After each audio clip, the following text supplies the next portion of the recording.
अन्वी कल्याणी झोपली आहे सकाळी सकाळी. रात्रभर अन्वी जागी होती, खेळत होती. आता झोपली आहे. दोघी पण झोपल्या आहे. अन्वी पण, अन्वीची मम्मी पण, आणि शेजारी तिची माऊ पण झोपली. तिची माऊ, अन्वीची माऊ.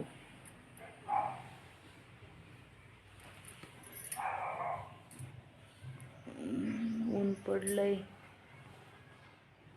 8:30 वाजले. अजून बिछाना तसाच पडलाय. अन्वीची मम्मी झोपल्यामुळं बिछाना काय उचलला नाही. मी पण रिलॅक्स बसले त्यांच्याजवळ.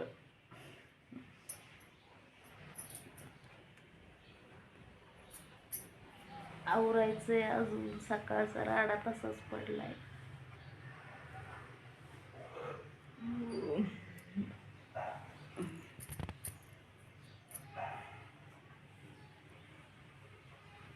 हा अन्वीचा पाळणा. अन्वीच्या पाळण्यावर काही कपडे टाकले बाई. रुगी टाकून दिल्या अन्वीच्या पाळण्यावर.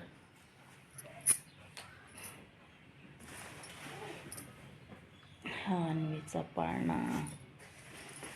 माझ्या अन्वीचा पाळणा आहे हा. कस काय वाटलाय पाळणा?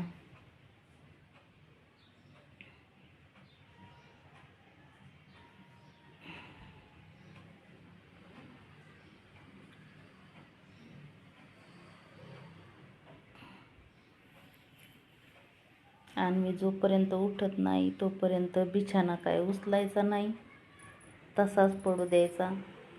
कारण आपण काही दुसरं उचलायला गेलो, झटाकलं, घडी घातली का अन्वी लगेच डचकून उठती. त्याच्यामुळं काय बिछाना उचलायचा नाही आहे. रिलॅक्स झोपल्यात मम्मी आणि आई, त्याच्यामुळं झोपू द्या. बिछाना तसाच राहू द्या. उठले की बिछाना उचलायचा, राहाडा आवरायचा. तोपर्यंत आम्ही त्यांच्याकडे बघतच बसणार. मग काय करणार? आवाज काय आला का अन्वी उठती. त्यामुळे आम्ही पण असं गपचीप त्यांच्याकडे बघत राहणार.